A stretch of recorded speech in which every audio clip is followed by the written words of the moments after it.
Bem, como eu já havia comentado com os irmãos, hoje nós vamos falar sobre gratidão, né? No final de contas, nós estamos vindo aí do Thanksgiving, desse feriado que é aqui nos Estados Unidos, e é um tempo onde nós prestamos graça, né? Será que as famílias realmente fazem isso, irmãos? Ou só para comer peru mesmo, na quinta-feira?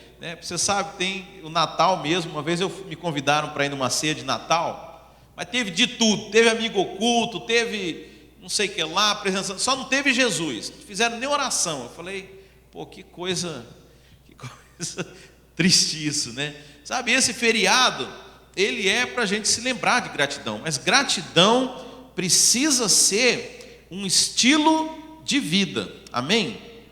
Fala assim comigo, gratidão precisa ser um estilo de vida. Eu tenho a gratidão como estilo de vida.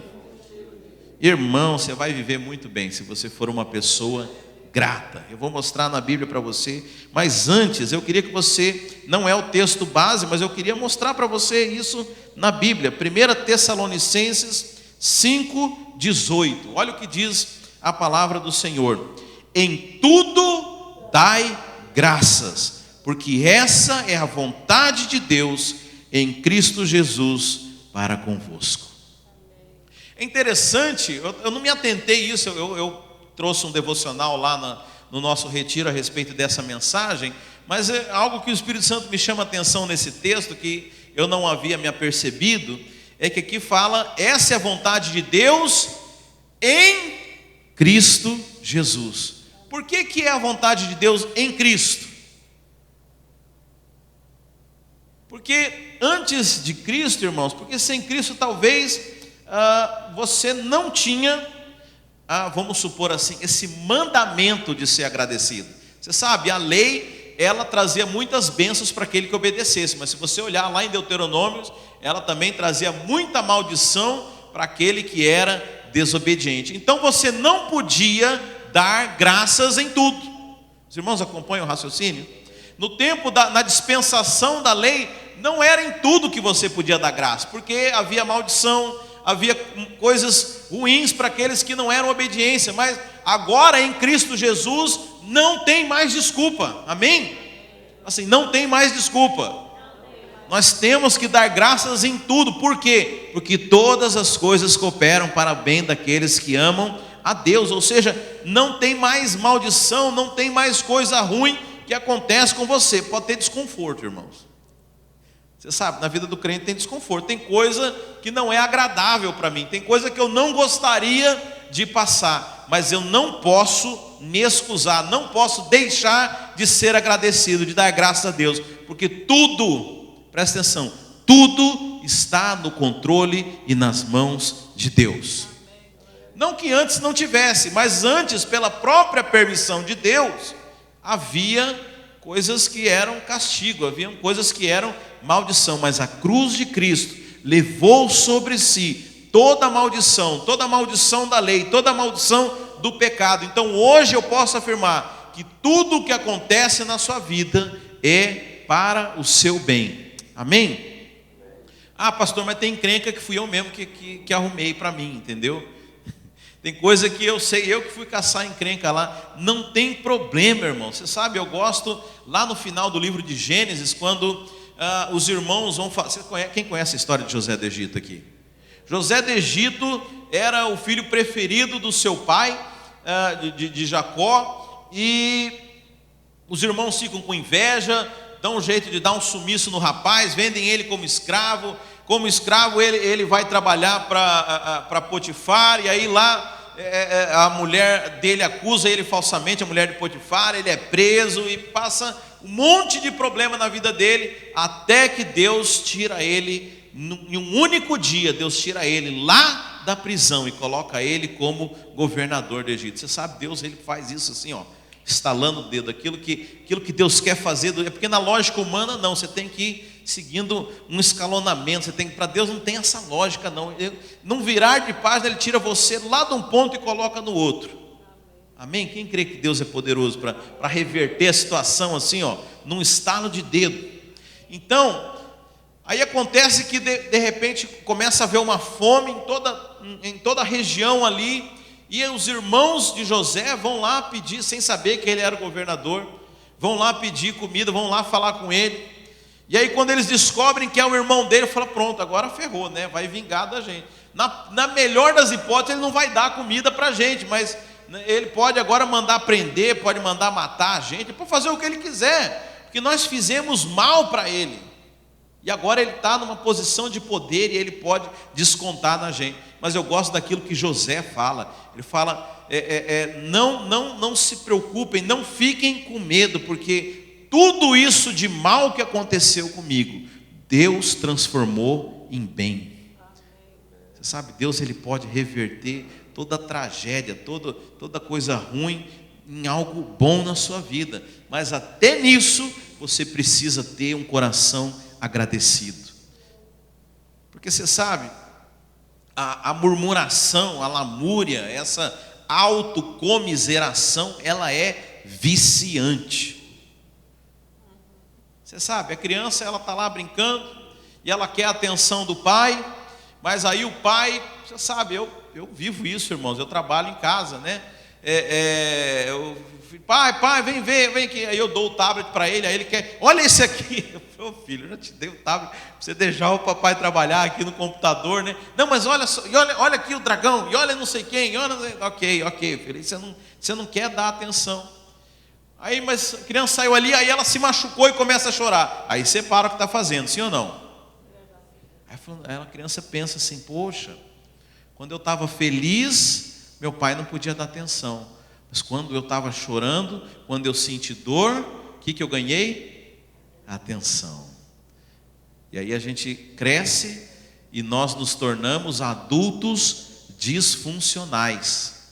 Porque inconscientemente, a maneira de nós ganharmos atenção é através de lamúria, através de tragédia. Já viu pessoas que são assim? Só fala desgraça, ou às vezes você vai elogiar alguma coisa: olha que bonito esse carro novo que você comprou. Mas olha, você não sabe como eu tive que fazer isso e teve problema. Então o tempo inteiro diminuindo e buscando, porque isso é algo que se torna viciante. Então nós temos que tomar cuidado, irmãos, porque o nosso modo natural é sempre buscar essa autocomiseração, esse autoflagelo. Então até isso, irmãos, se você não se libertar disso, se você não tiver consciência, se você não permitir sair disso, se você não for bíblico e ouvir o que Deus está mandando aqui em 1 Tessalonicenses de ser alguém agradecido, eu quero dizer que você não vai conseguir. Porque a oportunidade vai passar diante e você não vai querer entrar na oportunidade. Estava conversando com uma pessoa e ela reclamando para mim das situações e tal. Eu falei: mas por que você não faz tal coisa? Não, já encheu de defeito. A pessoa não quer. Está me entendendo? Tem pessoas que vêm falar com você, mostrar o problema, e você dá a solução, mas ela não quer a solução. Ela quer mostrar o quanto ela está padecendo, o quanto o problema dela é grave, e ela também não quer sair do problema. Tem um ditado no Brasil que fala assim: pior cego é aquele que não quer ver. Sabe, tem gente que não quer sair da sua situação de flagelo. Falar em cego, estou lembrando aqui de Bartimeu. Você sabe, ele quando alguém conhece a história?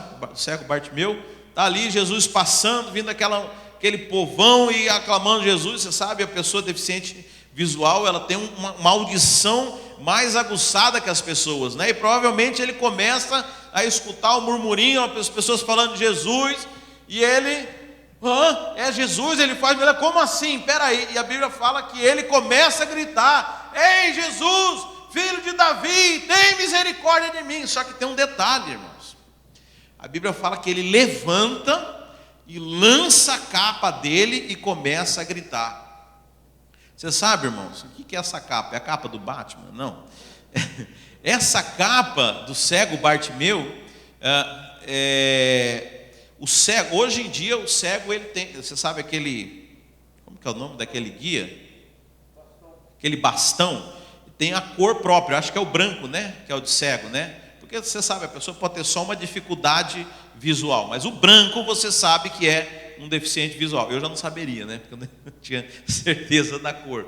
E é o que indica para você que aquela pessoa tem uma deficiência visual, é o bastão que ela usa. Então você vê alguém com bastão tentando atravessar a rua, você vai lá e ajuda ela, se ela quiser, evidentemente. Mas naquela época o que caracterizava alguém na condição dele era a capa. Havia uma capa que indicava que ele era um deficiente visual, que ele era um cego. Então a Bíblia fala que e por que você sabe? Na Bíblia não tem uma vírgula aqui por acaso. Tudo tem sentido na Bíblia. Por que a Bíblia deixa claro que ao levantar, ele tira sua capa e a lança fora? Porque antes de receber o milagre, ele tomou uma decisão na vida dele. Ele falou: a partir de hoje acaba a minha deficiência. A partir de hoje acaba o meu luto. A partir de hoje eu deixo essa vida para trás. Eu tenho certeza que existe uma vida diferente. Ele vai até Jesus e Jesus cura ele. Porque ele decidiu, irmãos. Ele decidiu mudar a vida dele. Você sabe, irmãos, as transformações não ocorrem na nossa vida. Não é porque Deus não quer. É porque nós não queremos, é porque nós não temos. Você sabe, mudança exige desafio, exige disposição. Não é fácil, as pessoas precisam sair da zona de conforto. Se você é patético essa frase, mas eu vejo as pessoas repetirem muito. Você continuar fazendo o que você sempre fez e esperar que algo diferente aconteça é a maior loucura do mundo, porque não vai acontecer, sabe? Então haver a disposição de mudança, porque Deus quer que você mude. Você vê todas as pessoas que chegaram até Jesus, elas tomaram a decisão de mudar. Aquela mulher do fluxo de sangue que encosta em Jesus, ela tomou uma decisão na vida dela: eu não vou mais viver isso. E ela sai se enfiando no meio da multidão ali. Você sabe, a pessoa que tinha fluxo de sangue, ela é impura, ela não podia encostar nas pessoas, mas ela tomou uma decisão correndo um risco na vida dela, porque se ela encostasse em Jesus, não acontecesse nada, aquela mulher ia ser severamente punida, porque ele ia falar: você estava impura e você saiu encostando em todo mundo. Mas ela falou: hoje acaba a minha doença, hoje é o dia do basta. Sabe, irmãos, nós temos que tomar essa decisão, porque, deixa eu dizer, o caminho já está aberto, nós já temos o sim de Deus. Deus quer fazer, irmãos, só depende de nós, sabe? Não vai culpar a Deus, não. Nós temos que deixar de sermos esses lamentadores, essas pessoas que ficam se lamuriando, ficam murmurando. Você sabe, foi isso que impediu o povo de sair do Egito e entrar em Canaã. Por diversas vezes você vê na Bíblia aquele povo murmurando. Deus tira eles do deserto onde eles eram escravos. A Bíblia fala que Deus escutou o clamor deles enquanto eles eram escravos. Aí eles vão para o deserto e começam a reclamar: pelo menos lá no Egito a gente tinha comida, a gente podia isso, podia aquilo. Pelo amor de Deus, você era escravo, você está falando que lá era melhor? Para pensar, gente. Muitas vezes a gente não se dá conta. Isso é outra coisa, nossa memória é seletiva. A gente só lembra de partes, né? A gente não lembra do todo. Só lembra das boas lembranças e deixa de perceber. Então, irmãos, nós precisamos ter consciência de quem nós somos, daquilo que Deus quer fazer. E a Bíblia fala que em Cristo Jesus, todas as promessas de Deus, nós temos o sim. Por isso nós dizemos amém. Amém, irmãos? Então veja, Deus quer. Eu estava ontem lá na casa ainda, não sei com quem que eu estava falando. E a questão é assim: ninguém duvida que Deus é poderoso para fazer as coisas. O que as pessoas têm dúvida? Será que Ele quer? Se eu falar assim: Deus pode curar uma pessoa, um câncer? Deus pode ou não? Qual que é a dúvida das pessoas? Não é, eles não duvidam do poder de Deus, duvidam se Deus quer. Será que Deus quer curar? E aí fica, deixa eu dizer, Deus quer. Deus quer. Será que Deus quer que eu seja próspero? Deus quer. Será que Deus quer que eu tenha um casamento perfeito? Deus quer. Será que Deus quer que meus filhos sejam bênção? Deus quer. Sabe, Deus quer tudo de bom. A Bíblia fala: bem sei os pensamentos que tenho a vosso respeito. Pensamentos de fazer prosperar, pensamentos de bem, pensamentos de paz. Deixa eu dizer, tudo de bom Deus pensa a seu respeito. Amém, irmãos? Bem, isso foi só a introdução, me introduz no tema de hoje, que é falar sobre gratidão.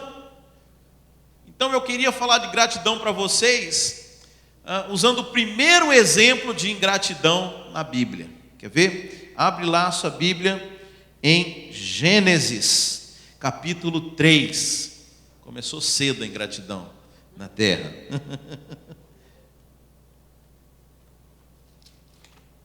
Gênesis 3. Vou ser rápido aqui, porque eu imagino que os irmãos acharam rápido, né? É o primeiro livro da Bíblia, está nas primeiras páginas. Tá bom, às vezes o celular está lento, né? Diz assim: mas a serpente, mais sagaz que todos os animais selváticos que o Senhor Deus tinha feito, disse à mulher: é assim que Deus disse: não comereis de toda a árvore do jardim? Respondeu-lhe a mulher: do fruto das árvores do jardim podemos comer, mas do fruto da árvore que está no meio do jardim, Deus disse: dele não comereis, nem tocareis nele, para que não morrais. Verso 4. Então a serpente disse à mulher: é certo que não morrereis, porque Deus sabe que no dia em que dele comerdes, se vos abrirão os olhos, e como Deus sereis conhecedores do bem e do mal. Vendo a mulher que a árvore era boa para se comer, agradável aos olhos, e árvore desejável para dar entendimento, tomou-lhe do fruto e comeu, e deu também ao marido, e ele comeu. Bem, eu sei que esse é um texto onde a gente costuma falar de desobediência. Mas você sabe, uma das coisas mais preciosas da Bíblia é que a Bíblia é a palavra de Deus e ela é viva. Então você sabe, a pregação, ela não é como uma lição da escola, onde você abre lá em tal lugar: não, essa parte eu já estudei, não preciso mais escutar. Você sabe, tem gente que já pensa assim, né? Não, eu já li isso aí, nem preciso escutar esse sermão. Porque Deus, se você falar 1000 vezes o mesmo texto, Deus vai falar 1000 coisas diferentes. Aliás, eu conheci um pregador, se não me engano, o nome dele é Mike Murdock. Quem conhece o Mike Murdock? É um afro-americano. Falei direito, né? E ele só prega Gênesis. Ele deve ter uns 30 anos de ministério, que ele só prega Gênesis. Irmãos, e quanta revelação, quanta sabedoria Deus deu para esse homem, e é infindável o negócio. Então, eu queria, esse texto que é conhecido por todos, e eu sei que as pessoas falam, né, do pecado da desobediência, que é o mais escrachado. Mas veja, eu tenho comigo que antes da desobediência veio a incredulidade, porque a desobediência foi uma consequência aqui. O primeiro pecado foi a incredulidade, por isso que nós somos salvos quando cremos. É a antítese para o pecado original, que é a incredulidade, porque a serpente falou uma coisa, Deus falou: você vai morrer. A serpente falou: é certo que não morrereis. Então Eva preferiu acreditar na serpente e não acreditou naquilo que Deus falou. Mas existe um outro pecado envolvido aqui também, que eu queria falar sobre ele: o pecado da ingratidão. Pecado da ingratidão, que também a consequência dele foi chegar na desobediência. Você sabe, irmãos, grande parte daquilo que nós fazemos de errado, daquilo que a gente vê de mal no mundo, é o que? Ingratidão. Eu já falei para os irmãos que está profundamente relacionado com justiça própria. Porque o que é a ingratidão? É você pensar: eu não tenho aquilo que eu deveria ter, ou eu não tenho o suficiente, por isso você não é agradecido. Quem é cheio de graça pensa o quê? Não, eu tenho muito mais naquilo que eu mereço. Ele está sempre com esse pensamento. Mas o ingrato é o quê? Não, eu devia ter mais. Deviam ter feito isso comigo. Eu merecia algo melhor. Então ele é sempre ingrato. Se você parar para pensar, e a psicologia comprova isso, irmão, uma pessoa que comete um crime, né, alguém que furta, alguém que faz um assalto, ela na cabeça dela, ela está fazendo algo que para ela é o correto. Você sabe, o ser humano, a atitude dele jamais vai contra aquilo que está na mente dele. Se você estudar a mente de um criminoso, aquilo que ele fez era o correto. Agora, por que que ele se sente autorizado a tomar algo de alguém? Porque ele fala, fulano tem aquilo, eu não tenho, eu deveria ter aquilo, por isso ele vai lá e toma do fulano. Ou fulano ele tem muito, então eu deveria ter mais. Então na cabeça dele é o quê? Injustiça, é ingratidão. Então todo comportamento errático, né? Se você vê o primeiro homicídio na Bíblia, Caim mata Abel. Por quê? Porque ingratidão, porque Deus recebeu a oferta de Caim e não recebeu a oferta de Abel e não recebeu a oferta de Caim. Agora a oferta Deus recebe de quem ele quiser. É uma oferta.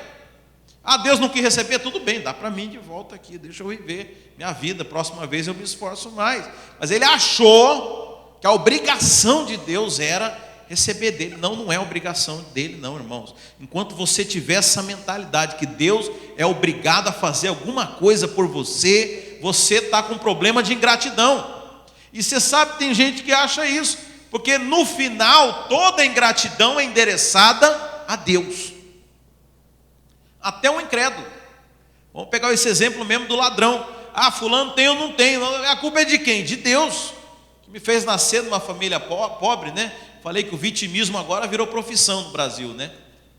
Eles conseguem, se tornou, tudo é vítima. Não, porque eu sou por causa do fulano, por causa disso, por causa do governo, por causa daquilo, por causa do presidente, sabe? E as pessoas culpam todo mundo, menos elas. Então é sempre essa sensação de dívida. Não, estão devendo para mim, eu devia estar melhor, eu devia isso. Não, isso aqui não é suficiente, sabe? Essa é a raiz da ingratidão. Então a primeira ingratidão nós vemos aqui em Gênesis 3. A Bíblia fala que Deus preparou o jardim do Éden para Adão e Eva. E olha, eles não tinham vizinho para incomodar, não tinha sogra, não tinha parente, não tinha cunhado. O negócio era o paraíso mesmo, irmãos. Não tinha do que reclamar. E a Bíblia fala que Deus construiu aquele jardim com milhares de árvores, irmãos.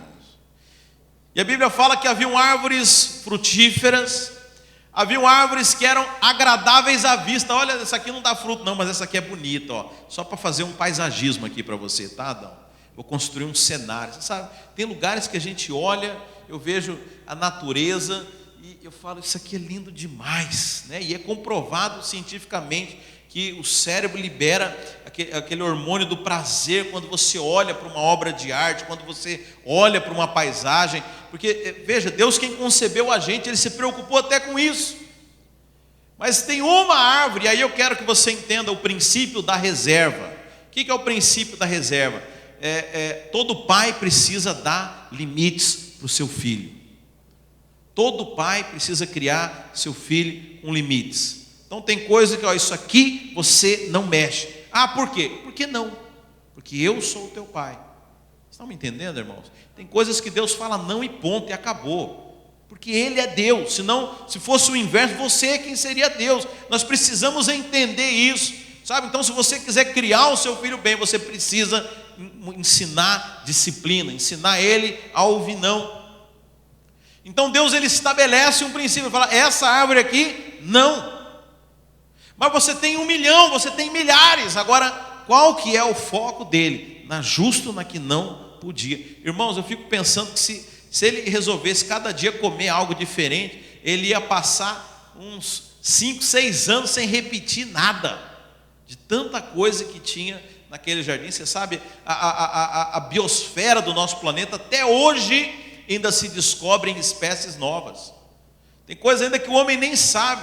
Veja, Deus havia preparado tudo do bom e do melhor. Agora, mais do que isso, você sabe que a proposta da serpente, ela fala o seguinte: ó, o dia que você comer isso aqui, você vai ser igual a Deus. Eles já eram.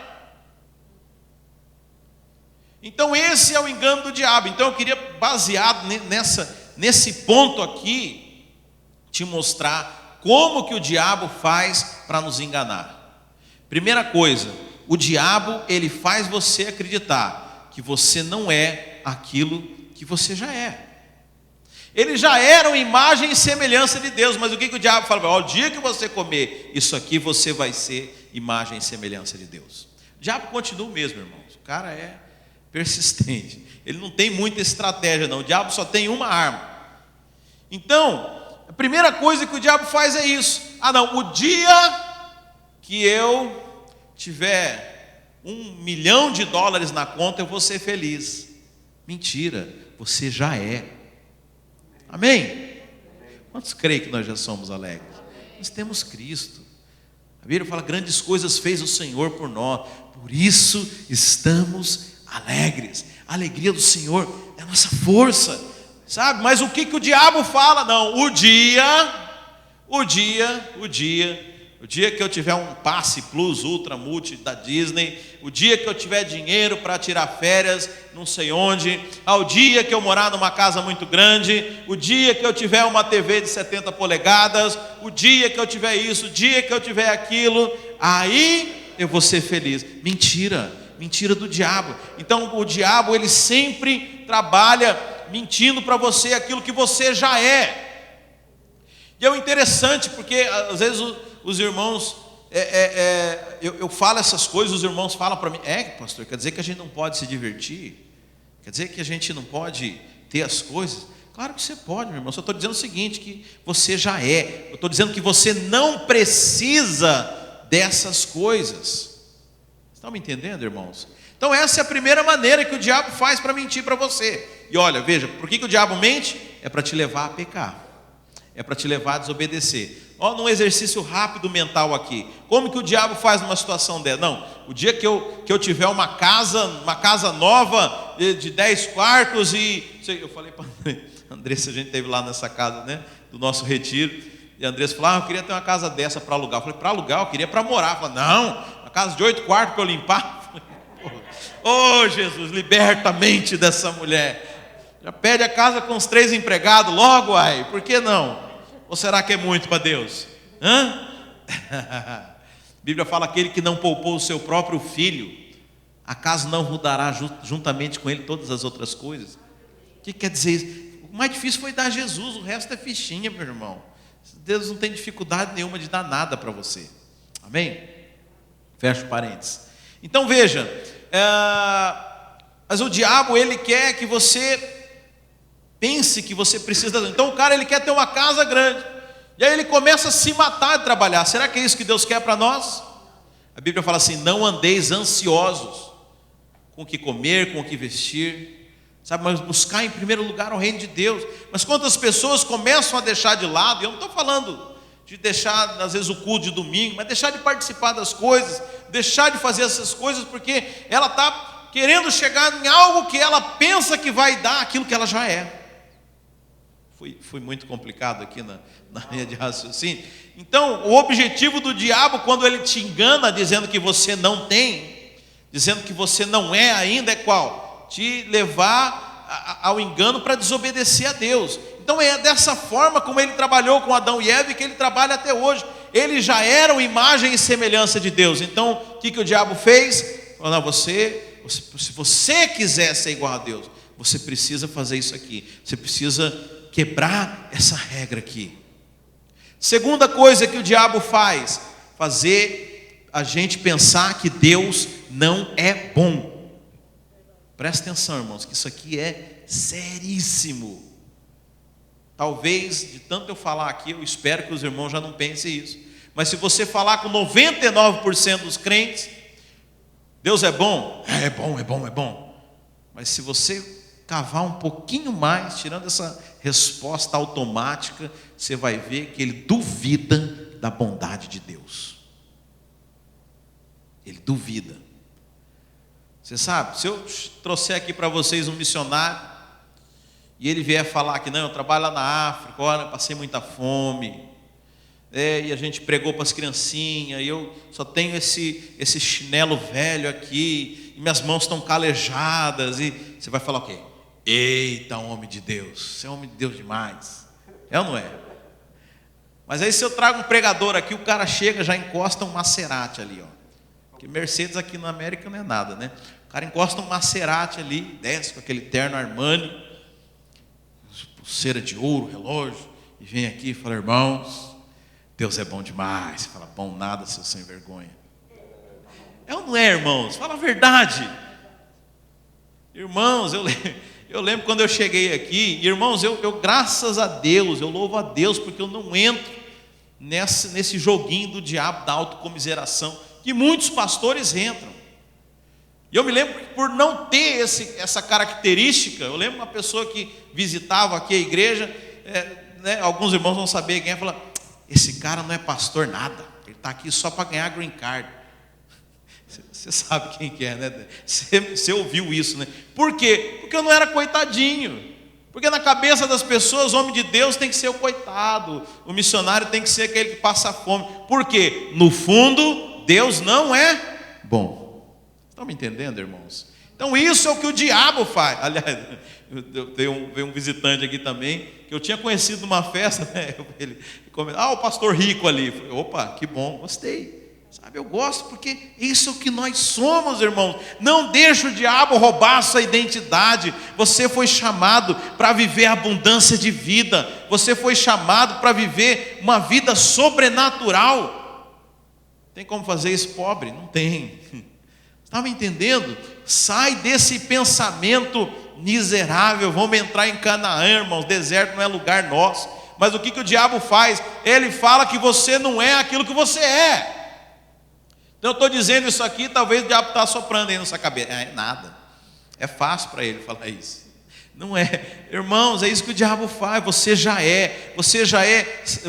tem abundância de vida, você já é rico, você já tem tudo o que você precisa para gozar de uma vida maravilhosa. Você tem o Espírito Santo, você tem a vida de Deus. Agora o que o diabo fala para você? Não, você precisa fazer tal coisa. Você precisa isso. Não, o dia que você tiver aquilo. E aí ele vai te induzindo a viver uma vida errática, uma vida contra as coisas de Deus. Aliás, esse estilo de vida, ele ofende ao próprio Deus. Você imagina, eu dou um presente para o meu filho, e ele fala: não, eu não quero esse, eu vou trabalhar para ter o meu. Mas eu estou te dando. Não, mas eu não quero o seu, esse aqui não conta. E a segunda coisa é duvidar da bondade de Deus. Como eu falei, não estou falando da sua resposta automática. Estou falando para você visitar o seu inconsciente, visitar a sua mente e analisar profundamente qual é a imagem que você tem de Deus. Seja sincero, irmãos. Pare a analisar, sabe? Às vezes o Espírito Santo começa a trabalhar com coisas que estão lá no profundo da minha mente, no profundo do meu mindset, do meu subconsciente. E eu louvo a Deus porque eu entendi o que o Espírito Santo quer fazer comigo, e eu entendo que eu preciso mudar algumas coisas na minha mente. Então pare e pensa: será que Deus é bom, irmão? Sabe, isso é outra imagem que o diabo trabalha o tempo inteiro. É para a gente pensar que Deus não é bom, que Deus não quer te abençoar. Você sabe, uma das coisas que o Espírito Santo me levou a reconhecer um pensamento tóxico que eu tinha na minha mente, era que espiritualidade não combinava com riqueza. O cara rico, ele não consegue ser espiritual. Poxa vida, como que eu vou ser rico se eu penso isso? Porque é claro que entre riqueza e entre Deus, eu escolho a Deus. Mas isso é mentira, irmãos. Você pode ser rico e pode ser alguém espiritual. Aliás, Deus não ganha nada com a pobreza de ninguém. Um cara crente de verdade, quando ele é rico, ele é uma bomba atômica no inferno. Porque ele usa o dinheiro para investir na obra, para alcançar as vidas, para poder fazer a obra de Deus. É o que mais Deus quer, é levantar empresários, pessoas com unção de riqueza. Mas o que o diabo faz? Achar que ele não quer, que ele está escondendo algo de você, que Deus não te deu o melhor. Agora, o que mais que o diabo fala? Primeiro, ele te faz pensar que você não é o que você quer. Segundo, ele leva você a pensar que Deus está escondendo, Deus não quer o melhor para você. Terceiro, tá? E aí é até demais botar na conta do diabo, que boa parte da culpa disso é a nossa. Ele faz você focar naquilo que você não tem. Deus havia dado um jardim inteiro para Adão e Eva. Como eu falei, não tinha vizinho, não tinha parente, não tinha ninguém para encher o saco. Deu um jardim inteiro de frutas, de coisas agradáveis à vista. O miserável foi olhar justo para aquilo que ele não tinha. Irmãos, e isso, como eu falei, parte é do diabo, mas boa parte a culpa é nossa. Como a gente foca naquilo que não temos. Como a gente fala, e você esquece de olhar tudo que você tem ao redor. Você está me entendendo? Mas eu tenho esse problema aqui, cara, mas e o resto? Sabe, você não está olhando tudo que Deus está te dando, tudo que você está prosperando, sabe, irmãos? Eu não sei como que era a sua vida lá no Brasil, mas aqui, todos os irmãos aqui têm carro, todos os irmãos aqui andam em estrada que não tem buraco, paga gasolina barata, não tem problema nenhum. Gente, todo mundo aqui mora em casa que tem ar-condicionado. Pelo amor de Deus, gente. Se você está reclamando de alguma coisa, olha para o resto, olha para tudo que Deus fez, olha para tudo que Deus já te deu. E eu não estou falando para você não sonhar com outras coisas, mas seja grato. Porque se você for fiel no pouco, Deus vai te dar mais. Agora, se você reclama do pouco que Deus te deu, como é que você quer receber mais, irmão? Que prazer Deus tem em abençoar um cara que só reclama. E você sabe o problema de quem reclama? Você pode dar o que for, ele vai achar defeito. Porque reclamar é a profissão dele, é o hábito, é a maneira dele pensar, né? Eu estava compartilhando esse devocional com os irmãos. Não é a Bíblia, é a neurociência, que fala da plasticidade neural. O que é isso, irmãos? O nosso cérebro, ele vai criando conexões neurais em atividades repetitivas. Você sabe, a pessoa que ela tem o hábito de reclamar, a região do cérebro que é ativada por isso, ela vai se fortalecendo e criando mais conexões neurais. Então, quando ela se depara diante das situações, a probabilidade dela se ver o lado negativo, dela começar a reclamar, é muito maior de alguém que vive uma vida de gratidão, onde as conexões, onde a plasticidade neural dela foi desenvolvida na área da gratidão. Então quem reclama só se torna mais reclamador. E você sabe, pior, tudo de ruim acontece na vida dessa pessoa. Já viu isso? Parece que o negócio só acontece com aquela pessoa que reclama. Oh, meu Deus. Sabe, para de ser uma vítima da sua vida. Seja um vencedor. Olhe para as coisas boas que Deus te deu. Mas eu tive problema. Mas olha o tanto de outras coisas que eu tenho. Olha o tanto de coisa que Deus fez. Olha todas as outras coisas, mas o diabo quer te levar a focar o quê? No que você não tem. Quando os discípulos chegam para Jesus e tem uma multidão de 5.000 homens escutando a palavra, falam: Jesus, nós temos que dispensar a multidão, porque não tem o que dar de comer. Eles já foram falando daquilo que não tinha. Jesus fala: o que vocês têm aí? Está me entendendo? O que você tem? Não, tem 2 peixes e 5 pães. Então é com isso que eu vou fazer o milagre. É com o que você tem na sua casa. É com o que você construiu na sua vida. É o que está na sua mão hoje. É com isso. E agora tem um detalhe.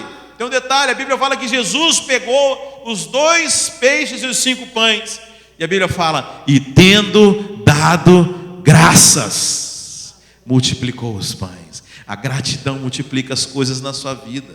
Então é com o que você tem. Se você for grato com o que você tem, Deus vai multiplicar isso na sua vida, e você vai ter em abastança, meus irmãos.